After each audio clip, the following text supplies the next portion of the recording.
اور میرے طلاق کے مطالبہ کرنے پر بھی وہ طلاق نہ دے تو پھر کیا میں اس کے ساتھ مجبوری میں رہوں؟ تو اس کا جواب عبداللہ ابن باز سعودیہ کے سب سے بڑے مفتی تھے، انہوں نے اس کا جواب یہ دیا کہ میری بہن تمہاری سچویشن تو بہت ہی خراب ہے، پہلے اپنے شوہر کو سمجھاؤ، اور تم کہتی ہو کہ میں نے بہت سمجھایا لیکن وہ اپنی روش نہیں بدلا اور نماز نہیں پڑھتا۔ تو پھر عبداللہ ابن باز نے فتویٰ دیا کہ پھر ایسے شوہر کا تمہارا اس شوہر کے ساتھ رہنا جائز نہیں ہے۔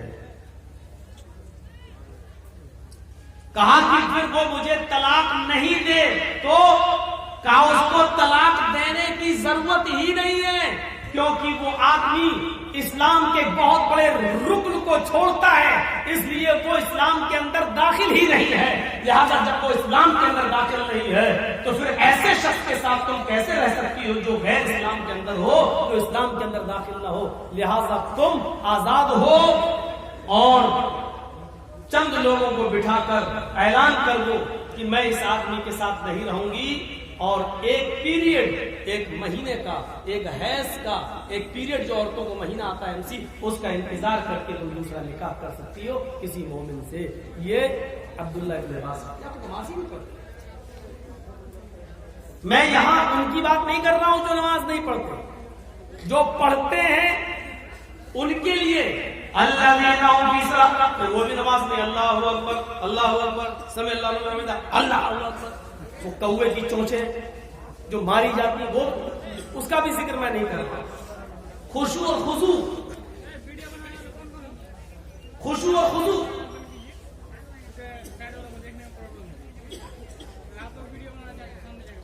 تفسیر ابن کثیر کے اندر حافظ ابن کثیر نے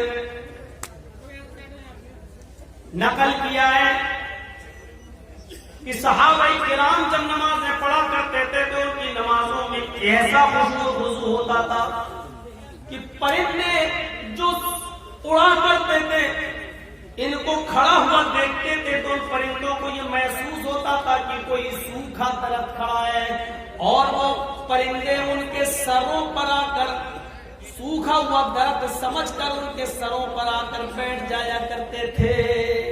بالکل ہلنا ڈلنا نہیں، بالکل سجدے کی جگہ پر نظر۔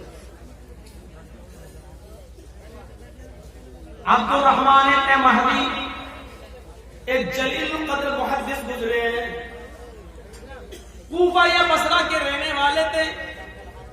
اتفاق سے ان کو مدینہ میں سفر کی ضرورت پیش آئی، یہ مدینہ میں انٹری کرتے ہیں۔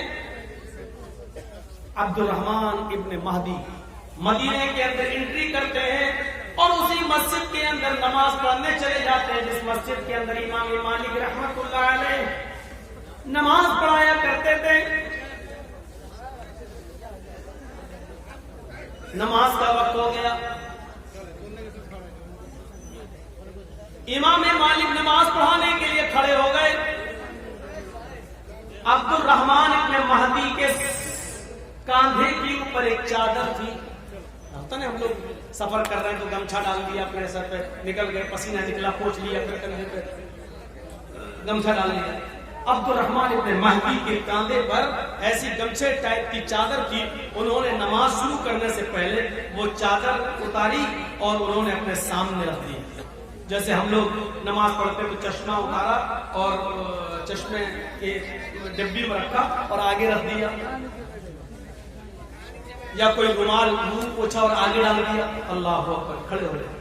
ایسے عبد الرحمن ابن مہدی نے اپنے کاندھے سے چادر اتاری اور وہاں پر اپنے سامنے رکھ دیا۔ مدینے کے اندر یہ ایک نئی چیز، نیا کام ہو گیا۔ امام مالک نے اللہ اکبر کہہ کر نماز پڑھانا شروع کر دیا، لیکن لوگ عبد الرحمن ابن مہدی کو دیکھ رہے ہیں کہ انہوں نے کیا کیا، اپنے کاندھے سے چادر اتاری اور صف میں اپنے سامنے انہوں نے چادر کو رکھ دیا۔ بہرحال سب لوگوں نے نماز پڑھ لی، اور نماز پڑھنے کے بعد جب امام مالک رحمۃ اللہ علیہ نے سلام پھیرا، السلام علیکم ورحمۃ اللہ، السلام چلا. جب نماز پڑھا کر سلام پھیرا تو لوگوں کی نظر امام مالک کی طرف تھی. امام مالک رحمت اللہ علیہ سے سوال نظروں میں سوال ہو رہا تھا. یعنی مصلی جو نماز پڑھ رہے تھے انہوں نے امام مالک سے کہا اس آدمی نے تو نماز کی حالت میں نماز کے اندر اپنے کاندھے سے چادر اتار کر اپنے سامنے ڈال دی ہے. امام مالک رحمت اللہ علیہ نے اس آدمی کو جانتے نہیں تھے کہ یہ محدث جلیل ہے عبد الرحمن ابن مہدی بہت بڑے محدث ہیں حدیث کے جانکار, لیکن اپنی پولیس کو جو مدینے کے اندر جو نگرانی کرتے تھے اس پولیس والوں کو بلایا اور عبد الرحمن ابن مہدی کے بارے میں حکم دیا اس آدمی نے جو چادر سامنے ڈال دی ہے نماز پڑھنے کے دوران اس آدمی کو پکڑو اور قید خانے کے اندر ڈال دیا, جیل کے اندر ڈال دیا, قید خانے کے اندر ڈال دیا.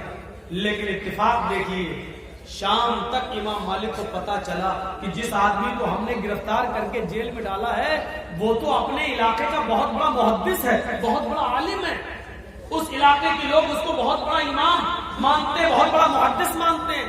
پھر دل میں سوچا اتنا بڑا امام ہے, اتنا بڑا محدث ہے, اس کو یہ نہیں معلوم کہ نماز کے اندر اس نے اپنی چادر اٹھا کر اور سامنے ڈال دی. امام مالک رحمت اللہ علیہ جاتے ہیں اور قید سے اس کو چھوڑنے کا حکم دیتے ہیں, جیل سے اس کو چھڑاتے ہیں اور کہتے ہیں کیا تم عبد الرحمن ابن مہدی ہو؟ انہوں نے کہا ہاں. فلاں علاقے کے تم بہت بڑے محدث مانے جاتے ہو؟ کہا جی ہاں. امام مالک رحمت اللہ علیہ نے کہا احدثت فی مسجدنا شیئا لا نعرفہ, تم نے آج ہماری مسجد کے اندر ایک ایسی چیز ایجاد کر دی جس کو ہم اس سے پہلے نہیں جانتے تھے.